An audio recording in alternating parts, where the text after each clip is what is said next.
लनायापन बाबा धोतिया हाथे पान के बीरा करना समधि लोग से बिनती सिरया जुनवाई करना समधि लोग से बिनती सिरया जुनवाई बाबा नैयो चाचा नैयो बेटी कबहुना नैयो बेटी हो दुलरै तिनी बेटी कारणे सिरया जुनवा बेटी हो दुलरै तिनी बेटी कारणे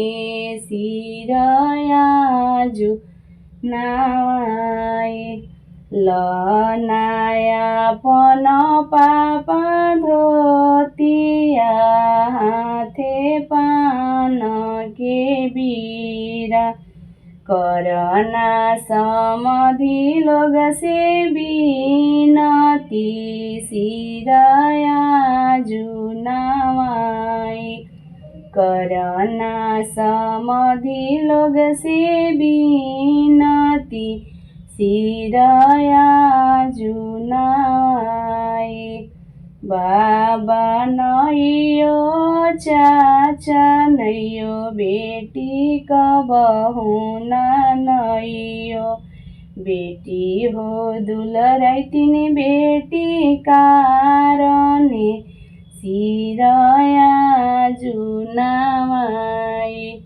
बेटी हो दुलरै तिनी बेटी कारणे सिरया जुनवाई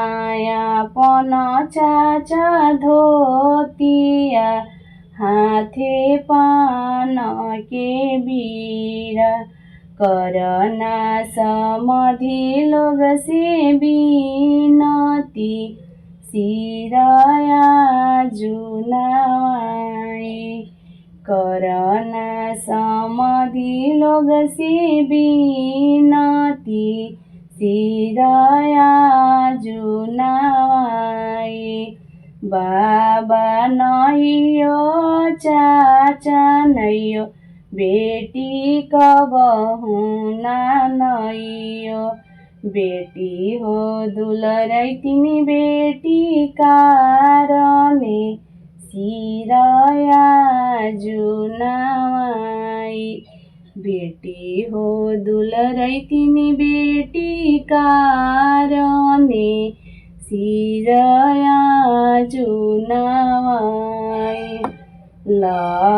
लनायापन मामा धोतिया हाथे पान के बीरा करना समधि लोग से बिनती सिरया जुनवाई करना समधि लोग से बिनती सिरया जुनवाई पापा नैयो चाचा नैयो बेटी कबहुना नैयो बेटी हो दुलरै तिनी बेटी कारणे सिरया जुनवाई बेटी हो सुन्दर बेटी कारणे सिरया जुनवाई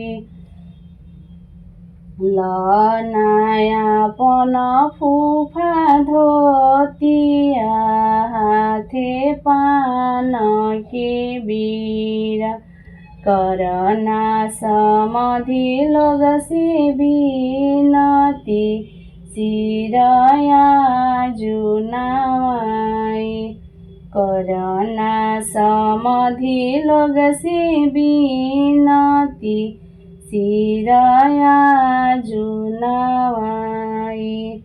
बाबा नैयो चाचा नैयो बेटी कबहु नैयो। बेटी हो सुन्दर बेटी कारणे सिरया जुनाई। बेटी हो दुलरै तिनी बेटी कारणे सिरया जुनाई। लनायापन भैया धोतिया हाथे पान के बीरा। करना समधि लोग से बिनती सिरया जुनाई। करना समधि लोग से बिनती सिरया जुनाई। पापा नैयो चाचा नैयो बेटी कबहु नैयो। बेटी हो दुलरै तिनी बेटी कारणे सिरया जुनाई। बेटी हो सुन्दर बेटी कारणे सिरया जुनाई।